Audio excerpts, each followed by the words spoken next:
आदिनाथ भगवान की मूर्ति चांदखेड़ी की, जो एक ऐसा मंगल स्वरूप, ऐसी मनोज्ञता, जिसके दर्शन मात्र से ये मूर्ति कुछ करती नहीं है, लेकिन इसके दर्शन करने के बाद जो व्यक्ति जो करता है उसमें सब में सफल हो जाता है। कई प्रकार की शक्तियां होंगी। कई लोग तुम्हारे कार्य को करते हैं साथ में, चलो तुमसे नहीं बनता मैं किए देता हूं, तुमसे कार्य नहीं बनता है चलो मैं तुम्हारे साथ चलता हूं। लेकिन ये मूर्ति कुछ नहीं करती, किसी के साथ नहीं जाती, लेकिन जिसको जो कार्य करना है और इस मूर्ति का ध्यान कर ले और यह मूर्ति यदि दर्शन दे दे तो जाओ, तुम जो कार्य करोगे उसमें सफलता जरूर मिलेगी, क्योंकि इसकी मुद्रा बड़ी मंगल स्वरूप है। कभी कभी क्या होता है कि व्यक्ति की चेहरा, व्यक्ति की दृष्टि, व्यक्ति का एक ऐसा सौम्य रूप होता है जिसके देखना भी शगुन कहलाता है।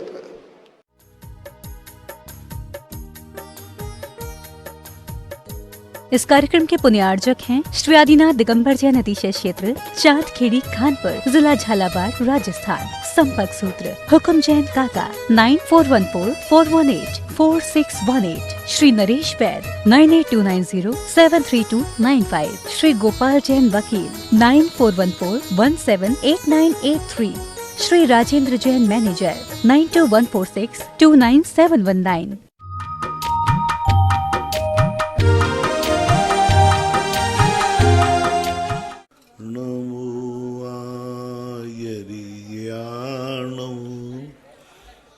नमो वज्रायाणो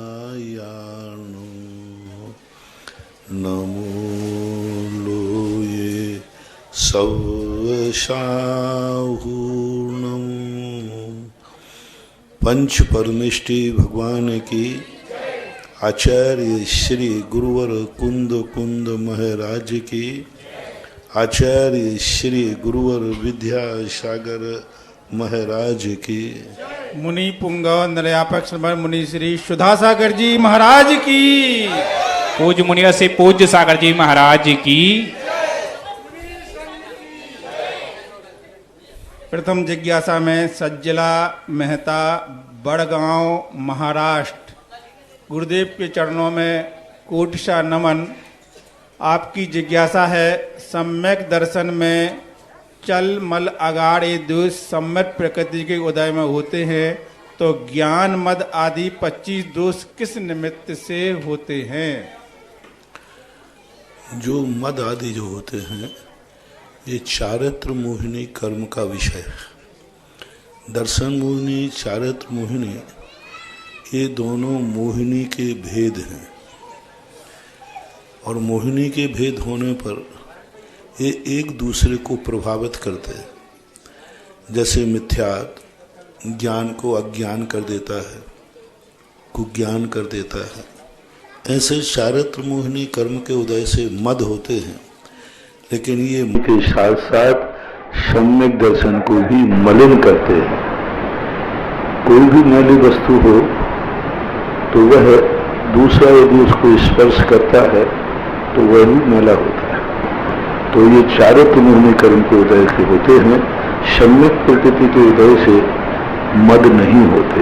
आठों मद जो हैं ये चारित्र मोहिनी का विषय है। श्रीमती सुनीता जैन, साकेत नगर, भोपाल से। गुरुदेव के चरणों में कोटिशा नमन। आपकी जिज्ञासा है, शांति धारा करने के बाद जो कलश के ऊपर नारियल रखे रहते हैं उसको हम अपने घर ले जा सकते हैं क्या? क्यों ले जाना? रखने के लिए।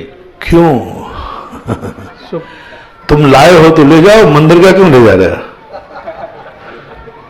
तुम लाए हो तो ले जाना, लेकिन तुम मंदिर का ले जाओ तो पता चले कि मंदिर के नारियल इसी में जाना शुरू हो जाएंगे।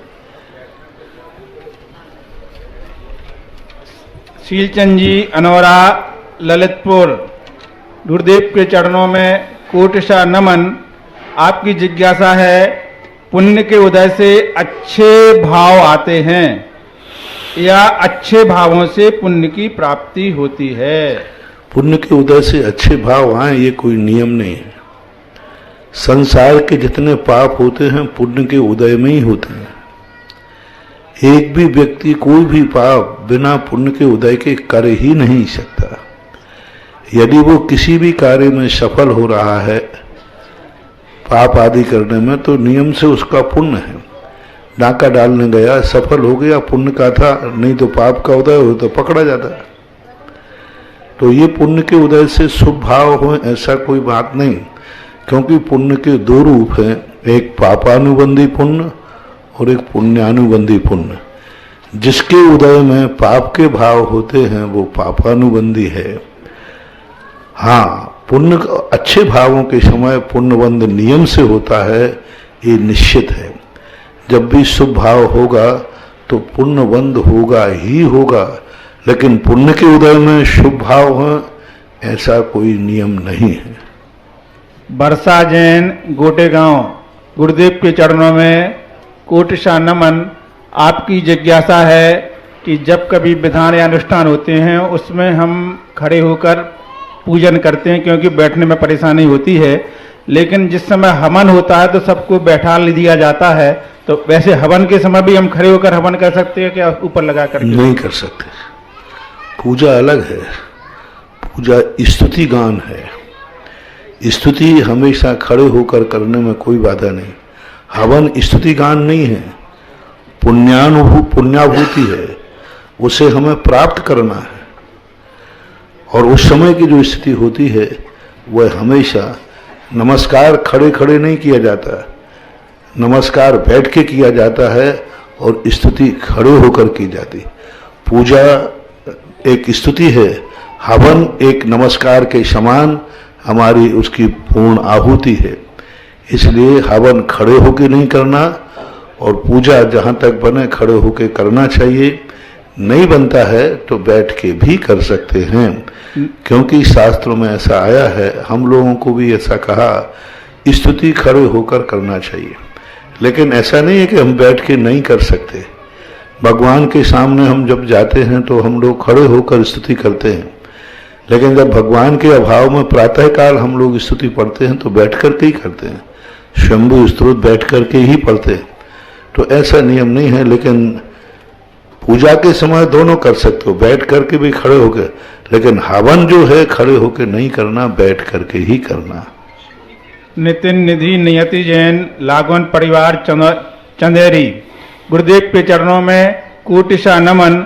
आपकी जिज्ञासा है कि जब हमारे परिवार में सूतक हो जाता है तो उस समय हम मोबाइल पर धार्मिक पाठ पढ़ सकते हैं क्या मोबाइल देख करके? मोबाइल को कोई सूतक नहीं लगता।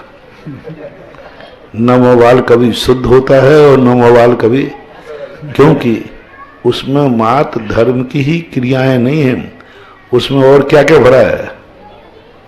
हमारे शास्त्र में तो धर्म की ही बातें पूरी हैं, और मोबाइल में टीवी में क्या क्या भरा भाई हैं? एक बटन दबा दो तो पता नहीं क्या आ जाए, और एक बटन दबा दो तो पता नहीं क्या आ जाए। दोनों में इतना विपरीत आ जाए, इसलिए उसके संबंध में कोई भी विशेषता नहीं है। मोबाइल आपका शुद्ध अशुद्ध की कोई परिकल्पना में नहीं आता। कमलेश कुमार जैन मित्तल, झयाल तहसील निवाई जिला टोंक राजस्थान, पूज्य गुरुदेव के चरणों में कोटिशा नमन। आपकी जिज्ञासा है कि हम पुरुष लोग अभिषेक कर लेते हैं, महिलाएं नहीं कर पाती लेकिन देख करके पुण्य कमा लेती हैं, लेकिन जब शाम को महिलाएं प्रतिदिन परिवार से आरती करने जाती हैं, हम लोग नहीं जा पाते हैं, तो उसका पुण्य हमें भी लगेगा या उसका पुण्य जाना होगा कि अभिषेक का पुण्य जाना होगा? ऐसा कोई तुम्हारा जायदाद नहीं है कि तुम आधी आधी बांट लो। शुरू में अभिषेक कर लूंगा, शाम को तुम आरती कर लिया कर और बाद में जाके बैठ के बंटवारा कर लेना। वो कम से कम तुम अभिषेक करते हो तो वो देखती तो है। शाम को वो आरती करे तो तुम देखने तो जाओ कि वो आरती कर रही है और तुम अपने दुकान पे बाजार में घूम रहे हो तो तुम्हें पुण्य लगने वाला नहीं है। तो हमारे यहाँ जब हमारा उसमें उपयोग हो, तद्रूप उपयोग हो तो लगेगा। आपकी अनुमोदना करने से लगेगा, लेकिन आप अनुमोदना भी नहीं कर रहे हैं तो ऐसा पुण्य का बंटवारा नहीं होगा। कृत नहीं कर सकते तो अनुमोदना करो, कारत करो। यदि आपका अनुमोदना का भाव है तो बराबर आपको भी शेयर मिलेगा। ऐसा उनकी जिज्ञासा है कि अभिषेक में ज्यादा पुण्य लगेगा कि आरती में ज्यादा लगेगा? हाँ, ये तो सब भावों के ऊपर है। अभिषेक में और आरती में ये सब भाव हैं। किस समय किसका क्या भाव हो जाए कह नहीं सकते।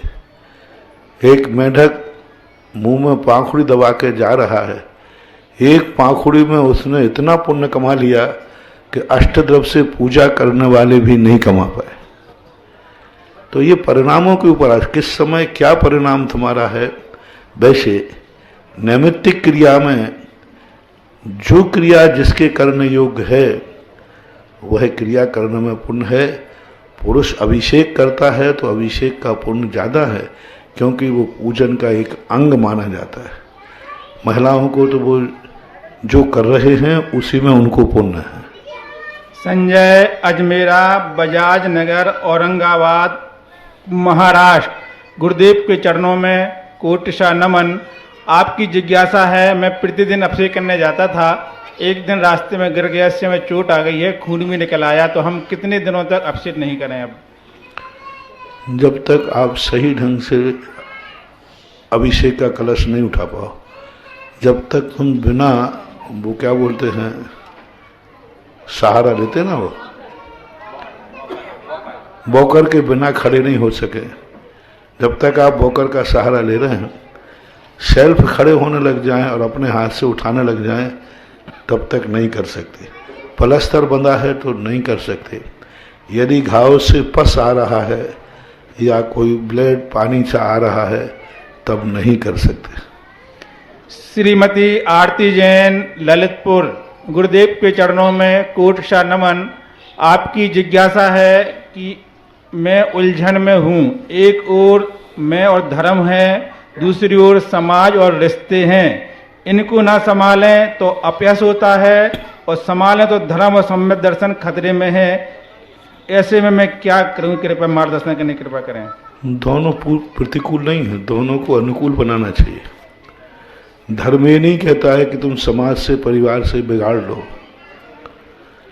धर्म ये कहता है कि परिवार का व्यक्ति यदि किसी गलत मार्ग पर जा रहा है तो उसमें शामिल मत हो। व्यवहार अलग चीज है। महारानी चेलना ने अपने सैनिक से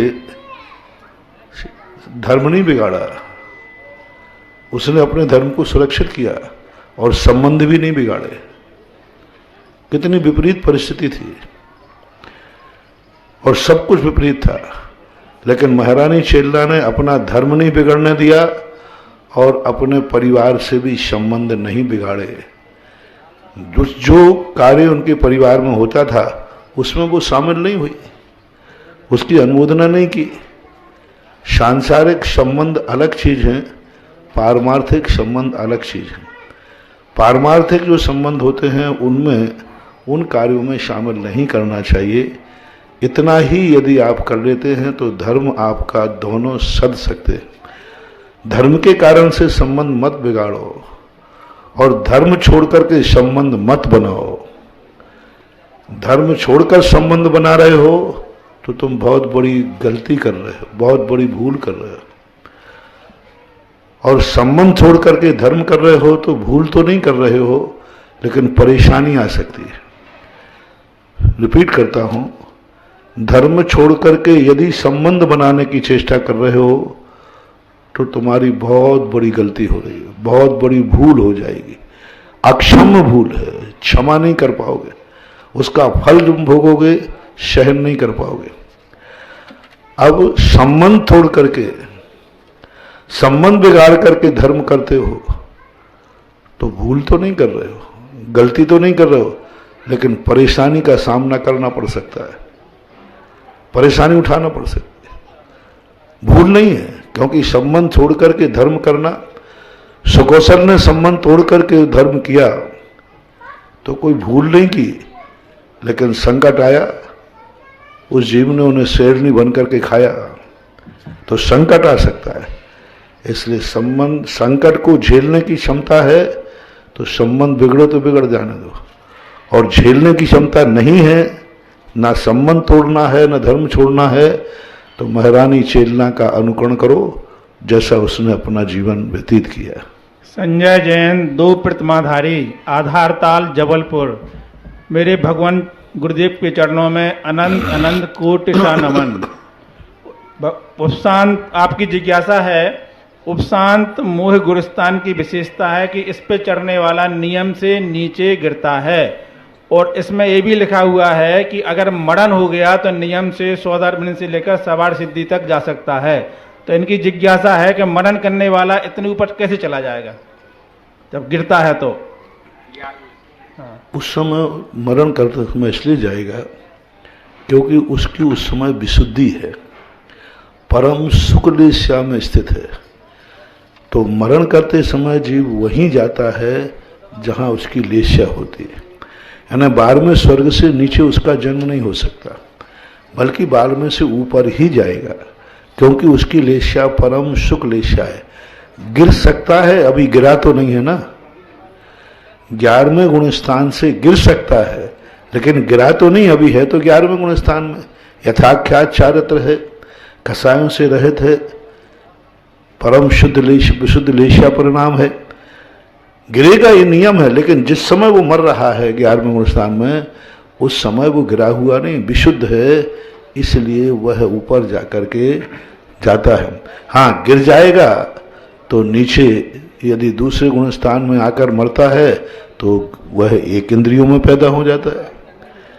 साधन गुण स्थान यानी जो 11वें गुण स्थान से गिरकर आया, साधन गुण स्थान में मरने वाला जीव एक इंद्रियों में भी जा सकता है, असंगियों में भी जा सकता है, ऐसा मानना चाहिए। सुरेश जैन, बेंगलोर। गुरुदेव के चरणों में कोटिशा नमन। आपकी जिज्ञासा है कि अनुष्ठान, जो पूजा अनुष्ठान होते हैं, इसमें अभिषेक, शांति धारा आदि करने पर जो कलश प्राप्त होते हैं, उन्हें कितने समय तक रखना चाहिए या उनका प्रयोग करना चाहिए? क्या उनको बेचकर जो पैसे आए उनको मंदिर के कार्य में लगा सकते हैं क्या? कलश को बेचना सीधा नहीं बेचना, उसको गला करके पर्याय बदल करके बेचो, क्योंकि उसका नाम कलश है। कलश को बेचा नहीं जाता। धार्मिक वस्तु जिस आकार में है उस आकार में नहीं बेची सकती। आप उसको जब वो टूट जाए या उसको गला के पर्याय बदल जाए, पर्याय बदलने के बाद आप उसका कुछ भी कर सकते हो, लेकिन सावध ज्यों का त्यों कलश है उसका यथावत बिक्री नहीं करना, उसकी पर्याय को बदल करके फिर बिक्री कर सकते हैं। फिर कहते हैं श्रीमती चंदा जैन, मगन जैन, आष्टा, मध्य प्रदेश। गुरुदेव के चरणों में कोटिशा नमन। आपकी जिज्ञासा है, क्षयोपशम, विशुद्धि, देशना, प्रायोगलब्धि, करणलब्धि के माध्यम से मिथ्यात आदि कर्मों का उपशम क्षय क्रमशः किस प्रकार से होता है? ये कुछ लब्धियों में तो मात्र लब्धियां हैं, ये भूमिका है। करण लब्धि का जो अंतिम समय होता है, उस अंतिम समय में ही उपशम होता है। प्रायोग लब्धि के पहले तक तो उपशम क्षयोपशम कुछ नहीं होता, बंधाव सर्पण होता है। बंधाव सर्पण कहलाता है कि कुछ प्रकृतियों के बंध को रोक देता है। स्थिति कांडक घात होता है, अनुभाग कांडक घात होता है, जो घात करता है। उपशम उपशम कुछ नहीं करता। मात जो शक्तियाँ की शक्तियाँ थी उन शक्तियों को कम करता है, कांडक बोलते थे, टुकड़ों कर कर करे, और फिर व्यतीत बधा। करण लब्धि में जब ढलता है जीव, उस समय के पहले भी कुछ नहीं होता। करण लब्धि में भी एक अंतरकरण होता है। अंतरकरण के अंतर्गत वो आगाल प्रत्यागाल करता है। पूज्यवर नेमी चंद महाराज लब्धि सार छपड़ा सार, उसमें उन्होंने कहा कि जैसे ही करण लब्धि में प्रवेश करेगा तो करण लब्धि का बहुभाग निकल जाने के बाद एक अंतःकरण करता है। अंतःकरण के अंतर आगाल प्रत्यागाल करता है। आगाल प्रत्यागाल में भी उपशम आदि नहीं हो रहा है, मात निषेकों को आगे पीछे करके व्यवस्था बनाई जा रही है। और जब अंतःकरण का अंतिम समय होता है, उस समय उसको 3 खंड मिथ्यात्व के करता है, और उस समय तीनों खंड करके तीनों को उपशम कर देता है, साथ में अनंतानुबंधी का भी उपशम करता है। ऐसी प्रक्रिया जानना चाहिए, विस्तार से लब्धिसार को पढ़ें। ऋतिक जैन, इंदौर, मध्य प्रदेश। गुरुदेव के चरणों में कोटि नमन। आपकी जिज्ञासा है, पंच कल्याणक आदि में जो महा महोत्सव में इंद्र, लोकांतित देव या और बड़े बड़े इंद्र बनते हैं, इनमें बनने से किस प्रकार का पुण्य मिलता है, और अगर बीच में सूतक लग जाए और फिर भी आदमी पात्र बनकर खड़ा रहे तो उसको क्या दोष लगेगा? झांकी रही भावना जैसी, शो देखी मूरत तिन तैसी। ये जो पात्र बनते हैं ये भावनाओं की अभिव्यक्ति है। पूज्यवर सुखचंद महाराज ने हम लोगों को कहा कि तुम्हें सिद्ध बनना है तो पहले हजारों बार अपने भावों से सिद्ध बनो, अनंत बनो। उन्होंने धारणाएं बताई। रूपातीत ध्यान में उन्होंने कहा कि तुम सिद्ध जब बनोगे, अभी अपने ज्ञान के माध्यम से सिद्धत्व का अनुभव करो। हमारा सारा संसार टूट गया, शरीर समाप्त हो गया, कर्म जल के राख हो गई, हम देहातीत हो गए। ऐसी जब हम बार बार भावना करेंगे तब ऐसा। इसी प्रकार ये पात्र आदि जो बनते हैं ये हमारी भावना की अभिव्यक्ति है कि हम ये पद चाहते हैं, और जब हम बार बार इस प्रकार की स्थिति करेंगे तो एक दिन हमें साक्षात सौधर्मेंद्र का पद मिल सकता है। एक बात। दूसरी बात है कि उस समय जब हम साक्षात सौधर्मेंद्र बनकर कार्य करते हैं तो उस समय हमारे लिए वही पुण्य का बंध होता है जो साक्षात सौधर्म इंद्र को होता है। वही, बल्कि उससे भी ज्यादा जो सौधर्म इंद्र अपने जीवन में असंख्यात पंच कल्याण करके जो पुण्य कमाता है। पंचम काल का व्यक्ति स्थापना निक्षेप से जो सौधर्मंद बन करके एक पंचगणा की प्रतिष्ठा में बैठता है वो उससे भी कई गुना पुण्य कमाता है। कुबेर भी हो, सौधर्मेंद्र भी हो, जितने पात्र हैं, इंद्र हैं, चंद्र, सामान्य, ईशान, सभी इंद्रों का है। क्योंकि ये तो साक्षात तद्रूप होता है। ये अपने आप के सारे संबंध तोड़ करके तद्रूप सौधर्मेंद्र बन जाता है। लेकिन वो तद्रूप हो ये कोई नियम नहीं है, वो विक्रिया से बनता है। उसका उपयोग तद्रूप हो के नहीं, उनका मूल शरीर कोई दूसरे कार्य में रत है, दूसरी विक्रिया दूसरे कार्य करने के लिए गई है, एक विक्रिया वहां है। इसलिए स्थापना निक्षेप से जो हमें प्राप्त होता है वो कई बार साक्षात पने से भी ज्यादा फलदायी होता है। ऐसा बना। विद्या जैन, बड़ा गांव, धसान। गुरुदेव के चरणों में कोटि नमन। आपकी जिज्ञासा है, सौधर्मेंद्र को स्वर्ग का राजा माना जाता है, तो क्या वह सौधर्मेंद्र नीचे होते हुए भी अपने से ऊपर वाले देवों को आदेश देते हैं क्या? ये हुकूमत नहीं, आदेश नहीं देते। महाधार्मिक कार्यक्रमों में ही सौधर्मेंद्र अग्रणी है, बाकी सुख वैभव हुकूमत में नहीं, और किसी कार्य के लिए हुकूमत नहीं देता। सौधर्मेंद्र आदि जो है कोई 16वें स्वर्ग के इंद्र को आदेश नहीं दे सकता। मात पंच कल्याणक संबंधी ही विशेष अधिकार उसको है। बाकी जो स्वर्गों की व्यवस्था में है उसमें सौधर्मेंद्र का कोई हाथ नहीं, सौधर्मेंद्र के लिए कोई सभा नहीं। सब इंद्रों की अपनी अपनी सभा है और सब इंद्रों के अपने अपने 10 प्रकार के भेद हैं। इंद्र, सामान्य, त्राय, त्रिंश आदि जो कुछ भी हैं सबके अपने अपने पास है, सब अपने अपने राजा हैं। लेकिन जब पंचकल्याणक होता है उस धार्मिक कार्यक्रम का जो अधिष्ठाता है वो सौधर्मेंद्र होता है। उस संबंध में सब लोग उसकी आज्ञा को शिरोधार्य करते हैं। उस समय उनके मन में ये भाव नहीं आता छोटा होकर मुझे आदेश दे रहा है, बल्कि ऊपर के इंद्र खुश होते हैं छोटा होकर के भी मुझे याद कर रहा है। उसको वो आदेश नहीं मानते, वो कहते हैं धर्म कार्य में मुझे शामिल कर रहा है, तो बड़े अवभाग्य से वो आते हैं। तीर्थोद्धारक जगत पूज्य निर्यापक श्रवण मुनि पुंगव सुधा सागर जी महाराज के श्री चरणों में सुधा कलश चैनल, जिनवाणी चैनल पर सुन रहे लाखों लाख श्रावक श्राविकाएं, यहाँ उपस्थित श्रावक श्राविकाओं की ओर से बारंबार नमोस्तु नमोस्तु नमोस्तु। पूज्य मुनि पुंगव सुधा सागर जी महाराज जी का मंगल विहार चल रहा है और आज जिस समाज को महाराज श्री के मंगल दर्शनों का लाभ प्राप्त हुआ है वह है दर्शनी की जैन समाज, जिन्हें आज महाराज श्री का मंगल सानिध्य प्राप्त हुआ। महाराज श्री के आशीर्वाद से बहोरी बंद, जिसको कि महाराज जी ने चमत्कारों तीर्थ क्षेत्र नाम दिया, निरंतर वहां पर कार्य प्रगति पर है और विकास चल रहा है। बहुत सुंदर भव्य वहां पर पाया हुआ मंदिर महाराज जी के आशीर्वाद से निर्मित होने जा रहा है।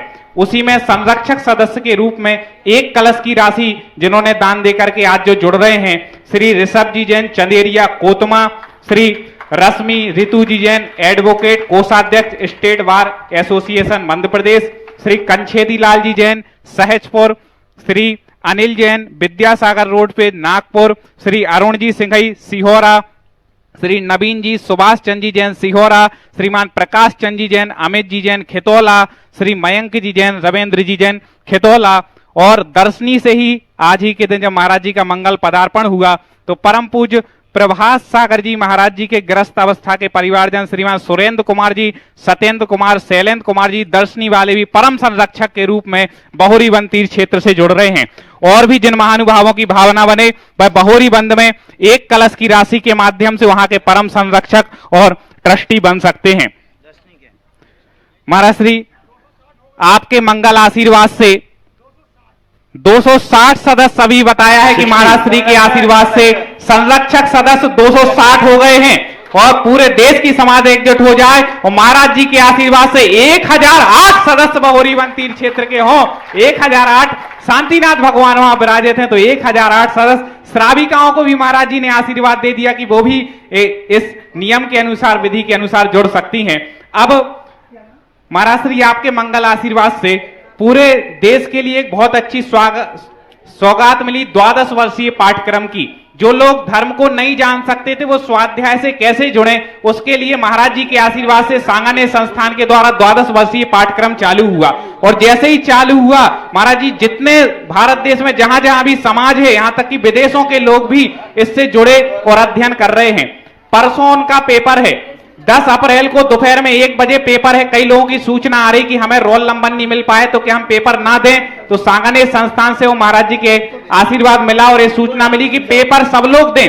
जिनको किसी कारणवश रोल नंबर नहीं मिल पाया, भी संपर्क नहीं हो पाया, आप अपने जो सेंटर है वहां पर जाएं, पेपर दें। वहां के जो संयोजक महोदय हैं उनके लिए एप्लीकेशन लिख दें कि रोल नंबर नहीं पता, रजिस्ट्रेशन नंबर के माध्यम से आप पेपर अवश्य दें। और महाराज जी सब लोग एक ही बात कह रहे हैं कि एक बार हमें यहाँ पर पूरे देश की समाज को महाराज जी के माध्यम से आशीर्वाद सभी परीक्षार्थियों को मिल जाए। 10 वर्षीय जो कोर्स चल रहा है ये इस युग की सबसे बड़ी देन है। आज तक कभी भी इतिहास है और अभी भी कोई ऐसा इतिहास नहीं कि भारतवर्षीय कोई घर घर का महाविद्यालय हो। सबको विद्यालय पढ़ने के लिए कॉलेज जाना पड़ता है सब, लेकिन घर घर का महाविद्यालय हो और तुम्हारे नगर नगर में परीक्षा बोर्ड हो। ये सांगानेर श्रमण संस्कृति संस्थान की एक बहुत बड़ी देन आपके लिए है। और पढ़ाने वाला टीचर आपके घर घर में हो, कितनी बड़ी बात है। कोर्स धर्म का है, पढ़ाने वाला टीचर आपको 24 घंटे उपलब्ध है आपके लाइव यूट्यूब पर। 24 घंटे जो विषय आपके कोर्स में है, जब जिसको जो समय मिले।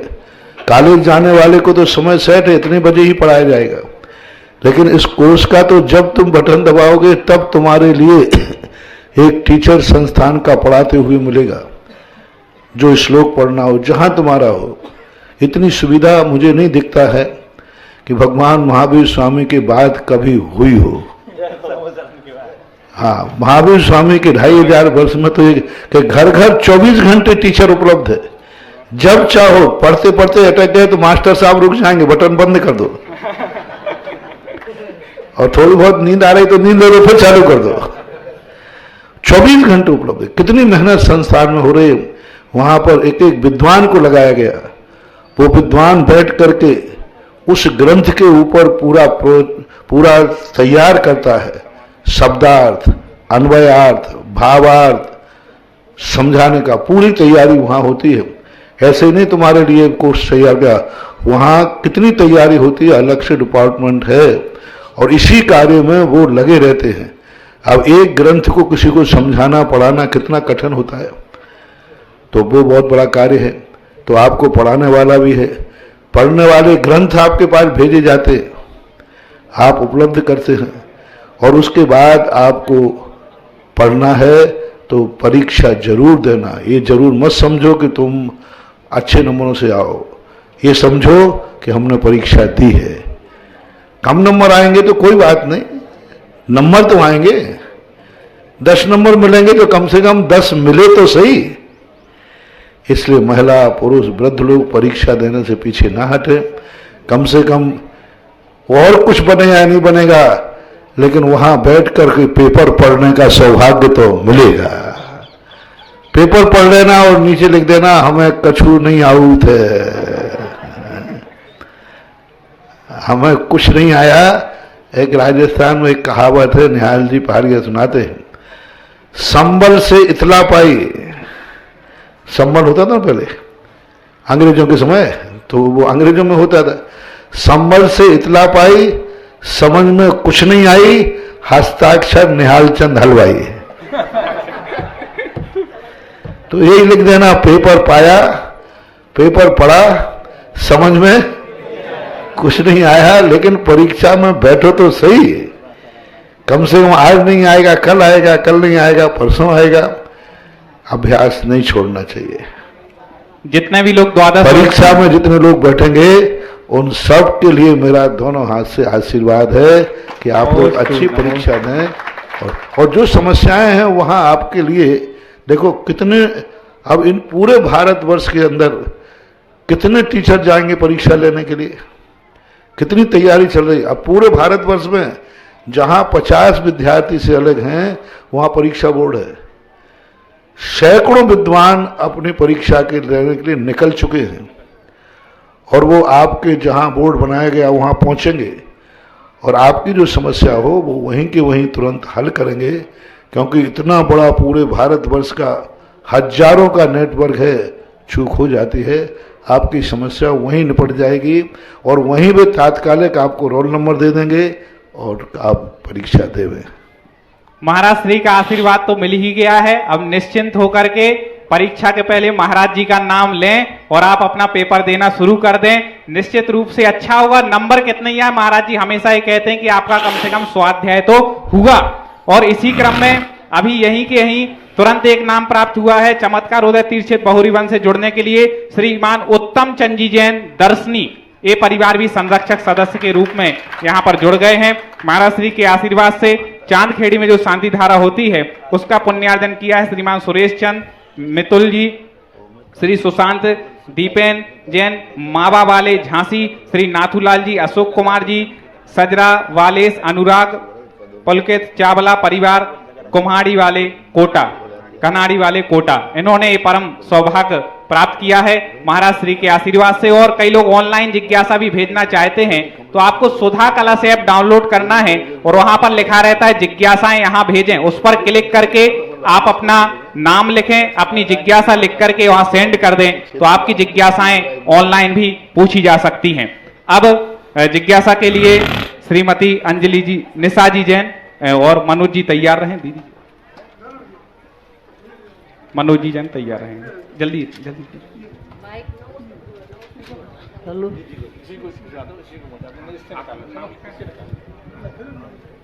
गुरुदेव के चरणों में कोटिशाह नमन। हे गुरुदेव, आज मेरी जिज्ञासा है, क्या सज्जाति मतलब जैन जात के अलावा मोक्ष मार्ग पर नहीं बढ़ सकते, और अगर बढ़ सकते हैं तो अहम और प्रदर्शन को ग्रस्त मार्ग में रहकर कैसे दृढ़ रहा जाए? ग्रस्त मार्ग में आजीविका के लिए व्यवसाय अनिवार्य है और उसमें निर्लिप्त और निष्प्रभ कैसे रहा जाए?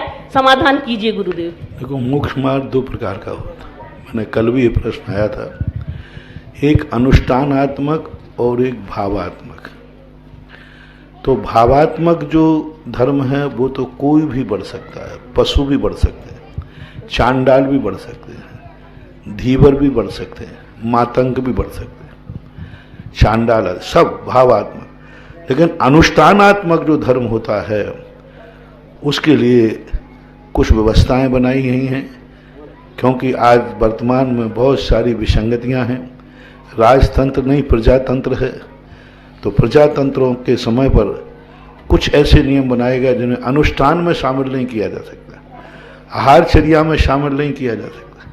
मुनि बनाना जरूरी नहीं है, पूजा पाठ में शामिल नहीं किया जा सकता, लेकिन भावनात्मक जो धर्म है, जैसे कोई भी कर सकता है, तो भावनात्मक जो धर्म है उसमें तो बाधा नहीं है, लेकिन अनुष्ठान क्रियात्मक धर्म है, उसकी मर्यादाएं हैं, उस मर्यादाओं को ध्यान में रखना, अन्यथा धर्म संकट में पड़ सकता है, मंदिर संकट में पड़ सकते हैं, चर्या संकट में पड़ सकती है। तो एक थोड़े से लाभ के कारण पूरे धर्म को संकट में नहीं डाला जा सकता। इसलिए इनके जो प्रसंग हैं इनके निर्णय कोई मार्शल लॉ लाकर कानून नहीं बनाया जा सकता। किस प्रकार का व्यक्ति है, किस नियत से धर्म पाल रहा है, किस कारण से पाल रहा है, ये विचार करना पड़ेगा।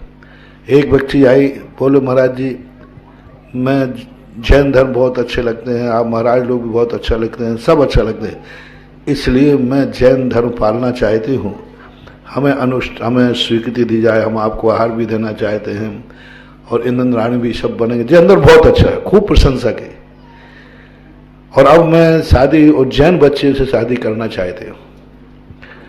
तो मैंने कही शादी का आप लोगों ने चयन कर लिया कि वो तो हो चुका चयन, होना बाकी है, उसमें मात्र आपकी सील लगना है।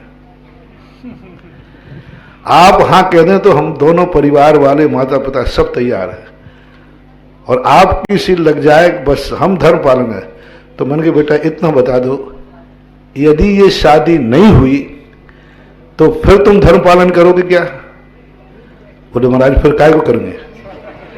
तो मैंने कहा ये लैला मजनुओं का धर्म नहीं है, शादी हो जाए तो करेंगे, नहीं होगा तो फिर। धर्म ऐसी कोई चीज नहीं है, धर्म आत्मा की पर्याय है, चाहे शादी हो गए या ना हो गए, मुझे धर्म स्वीकार करना है, ऐसा समर्पण। तो अब ऐसे जो धर्म के प्रसंग आते हैं, इन प्रसंगों को लेकर के यहां से कोई निर्णय नहीं दिया जा सकता। मैं अब बहुत सावधान हूं, क्योंकि तुम लोग ऐसे प्रश्न पूछ करके हमारे लिए कई बार फंसा दे। तो महाराज ने तो कह दिया, तो मैं आजकल बड़ा स्पष्ट खुलासा कर देता हूं, ऐसा कहा है हमने, ऐसी स्थिति। और वो देखा जाता है किस प्रसंग में है, वंश क्या है, किस वंश से, मांसाहारी शराबी वंश के शरीर की शुद्धि कभी होती नहीं है, वंशानुगत शुद्धि होती नहीं है, इनको पूर्ण अनुष्ठान की स्वीकृति नहीं दी जा सकती। महाराज जी सज्जाति के बिना मोक्ष मार्ग पर नहीं बढ़ सकते। सज जाति का अर्थ क्या होता है? सज जाति का अर्थ सज जाताय नमः, जिनका एक जिन वंश में निरंतर साधु मुनि दीक्षा होती आई, उच्च गोत्री हैं, जो समाज के द्वारा मान्यता प्राप्त हैं, नेमिचंद महाराज ने ऐसे लोगों को सज्जाति कहा है। एक सम्यक दृष्टि है, वो सज्जाति नहीं है, नहीं तो पशु भी आ जाएंगे, पशु भी सम्यक दृष्टि है। सज्जाति का अर्थ है जिस कुल में मुनि दीक्षा आदि के लिए जो मान्य होते हैं, वो कुल सज्जाति के रूप में माने जाते हैं, ऐसा माना जाए। जय बोलो पंच परम परमेष्ठी भगवान की। शुद्ध परिचिदान भूया सब वत्स विकाम भोग बंद कहा, ए तस्सु विलंभो न विरिन सुलहो विगतस्य। ज्ञान शिरोमणि कुंद कुंद भगवान ने इस गाथा में बहुत सुंदर बात कही। इस दुनिया में काम की कथा, भोग की कथा और बंद की कथा अनंत बार सुनी, अनंत बार परिचय में आई और अनंत बार उसका अनुभव हुआ, लेकिन आज तक आत्मा से परमात्मा बनने की कथा इस जीव ने ना कभी सुनी, ना उसके परिचय में आए और ना उसका कभी अनुभव हुआ। और इस जिज्ञासा समाधान में हम सब आत्मा से परमात्मा बनने की चर्चा करते हैं, उसकी जिज्ञासा करते हैं कि हम किस तरह अपनी आत्मा को परमात्मा में बदल सके, कैसे संवर करें, कैसे निर्जरा करें और हमारी आत्मा खुद से खुदा बने। ऐसी जिज्ञासा के लिए ये जिज्ञासा समाधान रखा जाता है। तो जिज्ञासा समाधान के लिए सर्वप्रथम हमारे बीच में बैठी हुई है ब्रह्मचारिणी सुनीता पिपराई, वो आएंगी और अपनी जिज्ञासा रखेगी।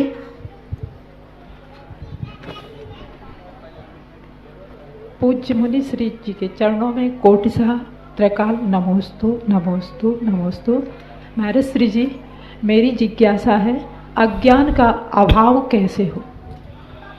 अज्ञान का अभाव कैसे हो? अज्ञान का निवारण कैसे अज्ञान हो? के अभाव के दो रूप होते हैं। एक अज्ञान होता है मिथ्या रूप और एक अज्ञान रूप से कम रूप। मिथ्या रूप अज्ञान को दूर करने के लिए दो साधन आचार्यों ने कहे। एक तो अनंतानुबंधी कषाय को नहीं पनपने देना क्योंकि अनंतानुबंधी कषाय सम्यक ज्ञान को मिथ्या कर देती है। दूसरा, मिथ्यात्व की तरफ नहीं जाने दें। जिन जिन कारणों से मिथ्यात्व दृष्टि बनता है उन कारणों से अपने को बचाव करना चाहिए। कुगुरु कुदेव कुशास्त्रों से बचना चाहिए। सच्चे देव शायद गुरु पर अडिग श्रद्धा होना चाहिए। संकेत आदि अंगों का पालन करना चाहिए। और सबसे बड़ी चीज, कोई कसाय भाव है, वह कसाय जितने जल्दी कसाय भूल सके, जितनी जल्दी कसाय कम हो सके वो कर लेगा। उसका ज्ञान कभी मिथ्या नहीं होता। कसाय होने के लिए मनाही नहीं, कसाय तो होगी। तात्कालिक संसार है, इसमें तो राग द्वेष कसाय भाव सब होते रहते, लेकिन उन कसायों को दीर्घ रूप नहीं देना। बेकसाय निदान का रूप धारण न कर लें। बेकसाय ऐसा ना हो जाए कि हमारे पूजा करते समय भी आ जाए, माला फेरते समय भी आ जाए, सामायिक करते समय भी आ जाए, भोजन करते समय बोई घूम रहा है कि किसी से झगड़ा हो गया था, अब पूजन कर रहे हैं तो वहां भी याद आ रही उसकी, भोजन कर रहे हैं तो भी। अब 24 घंटे वो उसमें सब कुछ उसमें उसको समर्पित कर दिया। अब 24 घंटे रात में सो रहे हैं तो नींद नहीं आ रहे, उसी के आ रहे हैं, कसाय भाव आ रहा है।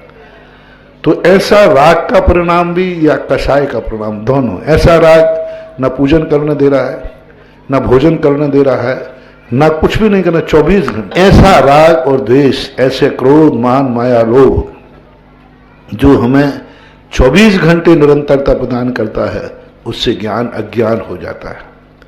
दूसरा, इसका क्षयोपशम बड़ा, और दूसरा ज्ञान है कम वाला, जिसे हमारे अज्ञान परिचय 12वें गुण स्थान तक होता है। वो अज्ञान को ज्ञान नहीं है, कम है, उसकी अपेक्षा कम है। तो उसके क्षयोपशम बढ़ाने के लिए तो हमारी भावना, हमारी रुचि निरंतर, यदि हम सम्यक ज्ञान का अभ्यास करते रहें तो ज्ञान का क्षयोपशम बढ़ता है। कहा भी है नीति में, करत करत अभ्यास के जड़ मति होत सुजान, रस्सी आवत जावत है शिल पर पड़त निशान। तो निरंतर यदि हम सत्य का चिंतन करें, अभ्यास करें, तो ज्ञान का क्षयोपशम बढ़ सकता है। अगली जिज्ञासा के लिए प्रिया जैन रजपुरा और अगले तैयार रहे नीतू जैन से हो रहा।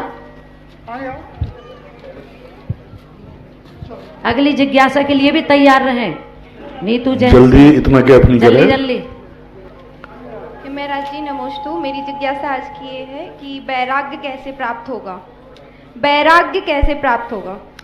वैराग्य दो प्रकार का। कोई व्यक्ति धोखा दे दे तो वैराग्य हो जाता है, कोई ठोकर लग जाए तो वैराग्य हो जाता है। बहुत अपेक्षाएं जिससे करो और वो नहीं मिले तो वैराग्य हो जाता है। ये वैराग्य वो कहलाता है कि वो तात्कालिक होता है, और एक वैराग्य होता है वस्तु स्वरूप को प्राप्त करने में। जब व्यक्ति को सत्य के अभिमुख होता है, सत्य का ज्ञान होता है, तो उसे पाने के लिए वो सब कुछ छोड़ देता है। जैसे रागी व्यक्ति को देखा ना, जब उसे कोई अपनी इष्ट वस्तु होती है तो उसको पाने के लिए वह मरने को तैयार हो जाता है, सब सुख छोड़ देता है। इसी प्रकार से जब वैरागी को सत्य के स्वरूप का ज्ञान होता है तो उसको पाने के लिए वह वैरागी बन जाता है। वैरागी होना हमारा स्वभाव नहीं है। वैरागी होने के लिए तो इसलिए वैरागी के वैरागी हुए बिना हम सत्य को नहीं पा सकते, इसलिए वह उस सत्य को पाने के लिए सब कुछ छोड़ने को तैयार हो जाता है। तो हमें विचार करना चाहिए सत्य का ज्ञान, तत्व का ज्ञान, और वो तत्व का ज्ञान जब प्राप्त हो जाएगा तो फिर वैराग्य लाना नहीं पड़ता, वैराग्य आ जाता है अपने आप, क्योंकि उसकी ललक वहां पहुंच जाती है। और उसके लिए आज प्रातःकाल जो प्रवचन दिया था संस्कार, मन को संस्कार देना है। और मन जब अच्छे व्यक्ति के द्वारा संस्कारित हो जाता है तो फिर वह वैराग्य की पथ पर चल जाता है। नीतू जैन के बाद अखिलेश जैन सागर तैयार रहेंगे। महाराज जी नमोस्तु नमोस्तु नमोस्तु। मेरी जिज्ञासा यह है कि आलोचना और प्रतिक्रमण में क्या अंतर है महाराज जी? नमोस्तु। आलोचना का अर्थ होता है अपनी भूल का पश्चाताप होना, मैंने गलत किया। प्रतिक्रमण का अर्थ होता है पुनः उस मार्ग पर लौट के वापस आ जाना। जिस गलत मार्ग पर हम गए, प्रतिक्रमण जिस क्रम से हम आगे गए थे गलत मार्ग पर, उसी क्रम से वापस लौट आओ किसी भी क्षेत्र में। जो मान लो हमने व्रत लिया था कि रात में नहीं खाएंगे और मान लो कुछित कजाजत चले गए वहां, तो प्रतिक्रमण करने का अर्थ है वापस आ जाओ, पुनः अपने स्थित हो जाओ। और आलोचना का अर्थ होता है कि हमने जो किया ये गलत किया, ये ठीक नहीं है, पश्चाताप आदि करना, आलोचना करना और पुनः लौट के वापस आ जाना, ये प्रतिक्रमण कहलाता है। अक्षय अखिलेश जैन सागर के बाद अक्षय जैन तैयार रहेंगे। रजपुरा। हे महाराज श्री नमोस्तु नमोस्तु नमोस्तु। मेरी जिज्ञासा यह है कि तीर्थंकर प्रकृति बंध कैसे होता है? तीर्थंकर प्रकृति का बंध केवली शुद्ध केवली के पादमूल में जगत कल्याण की जो भावना करता है, जो मुझे प्राप्त है ये जगत को प्राप्त हो, जो सत्य दर्शन मैंने किया जगत को प्राप्त हो, ऐसा भावना भाता है। और जो इस मार्ग पर चलने वाले लोग हैं उनके प्रति उसकी भक्ति उमड़ती है 16 कारण भावना में। विनय, जो मोक्ष मार्ग पर चलते हैं उनके प्रति विनय भाव, बहुसुत भाव, आदि आदि वैयावृत्ति भाव, ये जो 16 कारण भावनाएं हैं, ये सब भाव उनके प्रति हैं जो जिस मार्ग पर हम जाना चाहते हैं उस मार्ग पर जो जा चुके हैं, चल रहे हैं, उनके प्रति भक्ति का उद्रेक आ जाने से तीर्थंकर प्रकृति का बंध होता है। अक्षय जैन रजपुरा के बाद शालिनी जैन सिहोरा तैयार रहेंगे। नमस्ते महाराज जी, मेरी जिज्ञासा ये है कि आत्मा पवित्र कैसे होती है? आत्मा पवित्र करना नहीं, ये पूछो आत्मा मैली कैसे होती है? यही बता दो। कपड़ा साफ कैसे होता है? तो कपड़ा तो साफ गंदे होने के बाद होता है, गंदगी को हटाने का नाम। और कपड़े को पहनोगे नहीं तो कपड़ा तो साफ ही रहेगा। तो गंदगी हटाना है। हमें पहले ये महसूस होना चाहिए, कोई व्यक्ति बाथरूम की तरफ जा रहा है, स्नान गृह की तरह, क्यों जा रहा है? वो अपने आप को मैं शुद्ध हूं, मैं साफ हूं, मैं फ्रेश हूं, इसलिए मैं बाथरूम जा रहा हूं स्नान गृह में। कोई से पूछा भाई स्नान गृह क्यों जा रहे हो? बोले मैं फ्रेश हूं, मैं साफ हूं, मैं शुद्ध हूं। तो कहां जा रहा है? बोले स्नान गृह में। काय को जा रहा है? तो स्नान गृह में जाने के पहले क्या फीलिंग होती है? मैं गंदा हूं, मैं फ्रेशनेस नहीं है। ऐसी अनुभूति जब होती है तभी वो नहाने जाएगा कि उसके पहले जाएगा? बोलो, उसको पहले फीलिंग क्या हुई कि मैं फ्रेश नहीं हूं, मैं गंदा हूं। तो हमें ये महसूस करना है कि तुम गंदे कहां से हो, पवित्र क्यों होना चाहते हो? पवित्र होने का अर्थ है कि तुम्हें पहले ये फीलिंग करना पड़ेगी मैं गंदा हूं। नहाने के बाद तुम पवित्र होगे, लेकिन ये इसके पहले ये देखना पड़ेगा तुम गंदे हो किस कारण से, कौन सी गंदगी है, कौन सी ऐसी बात है जो तुम्हें पवित्र होने का मन बना रही है। यानी ऐसी कौन सी बात है जिससे तुम गंदे हो गए हो, उसको पकड़ो। पवित्र कैसे होना है वो मैं बता दूंगा, उसमें ज्यादा नहीं करना। पर गंदे किस बात से हुई हो, फीलिंग क्या हो रही है कि हम इस कारण से गंदे हैं। क्रोध से मुझे गुस्सा ज्यादा आता है, परिणामों से मुझे मान ज्यादा आता है, राग द्वेषों से। तो हम उस गंदगी को पकड़ रहे हैं, बस उस गंदगी से यदि हम बच जाएंगे, पवित्रता तो हमारा स्वभाव है, स्वरूप है। उनके बाद तैयार रहेंगे अनीता जैन रजपुरा। हे गुरुदेव नमस्तु। मेरी मम्मी का क्वेश्चन है कि मंदिर दूर है तो क्या मैं जो पूजन अभिषेक मंदिर में आता, टीवी में आता है, तो क्या मैं उसको देखकर द्रव्य पूजन कर सकती हूँ? मंदिर दूर है, कितनी दूर है? 1-1.5 किलोमीटर चल नहीं पाती। अच्छा, 1-1.5। शॉपिंग करने के लिए मार्केट कितनी दूर है? वो नहीं जाती। बहुत सारे स्थान को देखो, परिवार को मना है, 1-1.5 किलोमीटर कोई मायना नहीं रखता दूरी। हम और सारे कार्यों के लिए दूरी, ऑफिस जाते हैं 2-4 किलोमीटर चले जाते हैं। कोई व्यक्ति ये नहीं कहता मेरा ऑफिस दूर है। मार्केट के लिए जाना है, शॉपिंग के लिए, तो कोई ये नहीं कहता कि ये शॉपिंग बहुत दूर है। तो धर्म के लिए निकालना चाहिए 1-1.5 किलोमीटर। आज तक कोई मायना रखता नहीं है। टीवी तो टीवी होती है, साक्षात होता है। जीवित पिताजी और पिताजी की फोटो में क्या अंतर है भाई, बता? बहुत अंतर। बस, लेकिन जब पिताजी नहीं है तो फोटो से काम। तो सबसे पहले मंदिर में प्रतिष्ठित मूर्ति है, टीवी में छाया है। प्रवचन जो साक्षात बैठ के सुनते हैं वो टीवी में देखते, बहुत अंतर है। यहां जो मेरे वचन ही नहीं मिल रहे हैं, मेरी एनर्जी, मेरी रैकी, मेरी भावनाएं भी, मेरी जो भावनाएं चारों तरफ का हो रहा है वो भी तुम्हारे पास जा रहा है। टीवी में तो मात्र शब्द जाता है, आशीर्वाद नहीं जाता, हाथ जाता है। क्या जाता है? हाथ जाता है, आशीर्वाद नहीं जाता है। आशीर्वाद तो जब जाता है जब वो सामने नमोस्तु करता है, ऐसा मानना चाहिए। प्रयास करो। अब जब नहीं है अनीता तो जैन अब रजपुरा, क्या करते हैं? अनीता जैन रजपुरा के बाद तैयार रहेंगे शैलेंद्र जैन दर्शनी। हे महाराज जी, नमोस्तु नमोस्तु नमोस्तु। रजपुरा की समाज के ओर से नमोस्तु नमोस्तु नमोस्तु। मेरी यह जिज्ञासा है कि आत्मा और परमात्मा एक ही तत्व है या भिन्न भिन्न?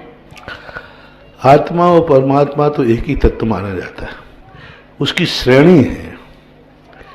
आत्मा एक व्यापक है, परमात्मा एक विशेषण है, विशिष्ट आत्मा। उन्होंने कुछ विशेष कर लिया। आत्मा तो सभी है, आत्मा सामान्य है, परमात्मा विशेष है।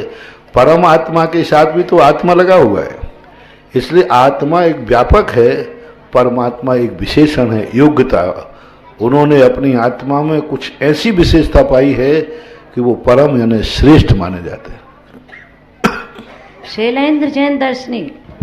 महाराज जी, श्री कृष्ण नारायण भगवान की प्रेमिका राधा जी हुई।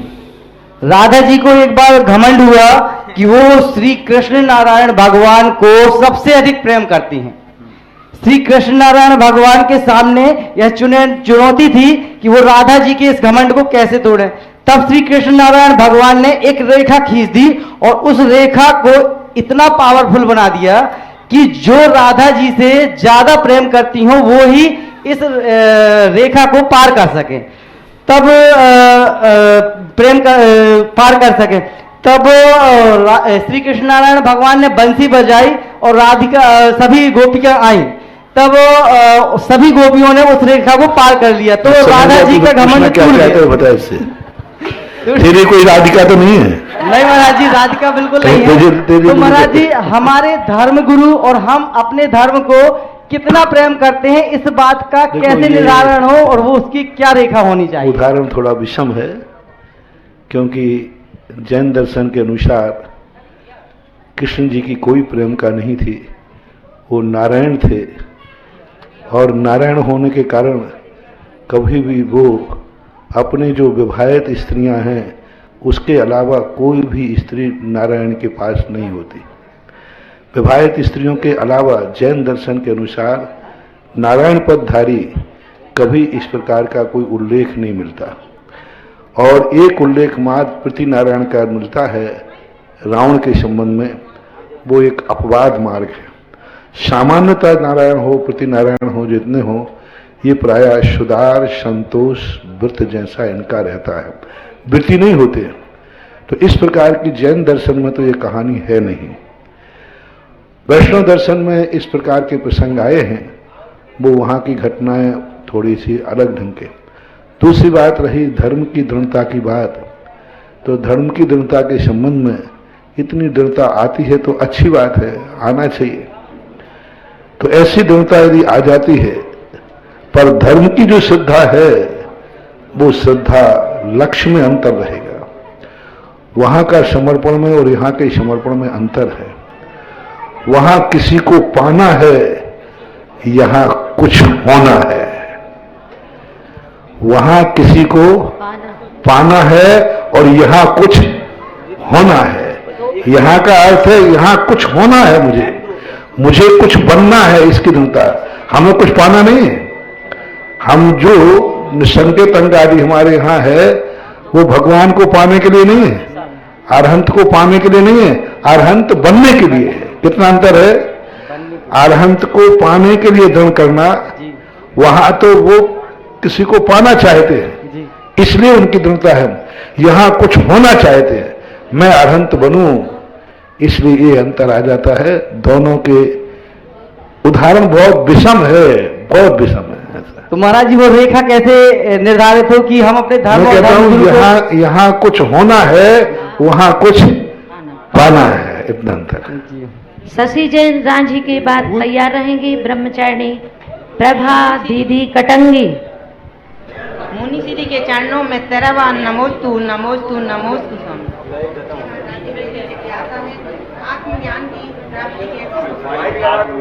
आत्मज्ञान की प्राप्ति कैसे हो सकती है? आत्मज्ञान की प्राप्ति करने के लिए पहले दुनिया भर की झंझटों का ज्ञान छोड़ो।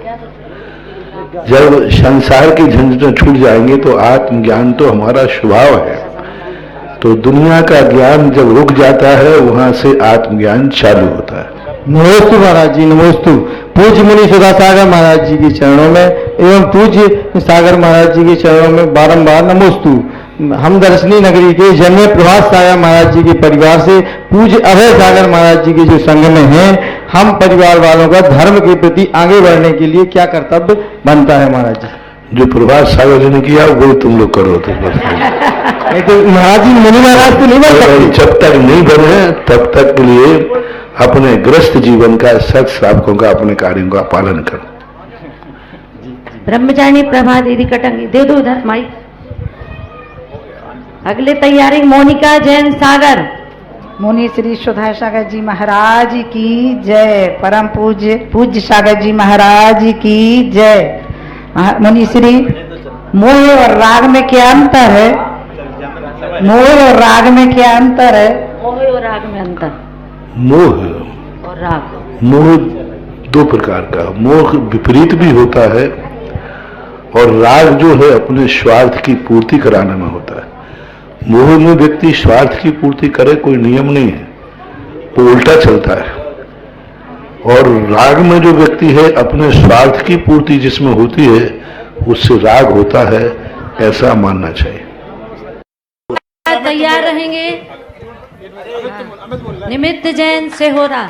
हेलो, देखिए महाराज जी के सानिध्य में जो लोग दान देते हैं ऐसी घोषणा नहीं करते, तुरंत ला करके भी देते हैं। प्रभात सागर जी महाराज जी के परिवार वाले जो अभी संरक्षक बने बहुरीवन चमत्कार उदय तीर्थ क्षेत्र में, 15 मिनट हुए हैं, अपने घर से पूरे 1 कलश की राशि लेकर के आए और कमेटी वालों को नगद सौंप दी। सही दान तो यही है। दुनिया 5 साल में देती है, इन्होंने अभी तुरंत के तुरंत दे दिए। दान बोलने के बाद नींद नहीं आती है पैसा देने की, उसमें बहुत अच्छा बोल दिया तो देना है। चलो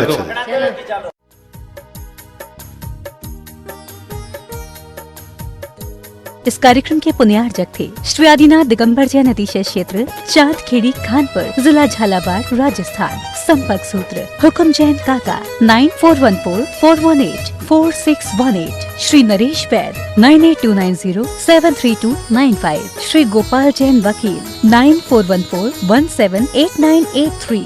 श्री राजेंद्र जैन मैनेजर 9214629719।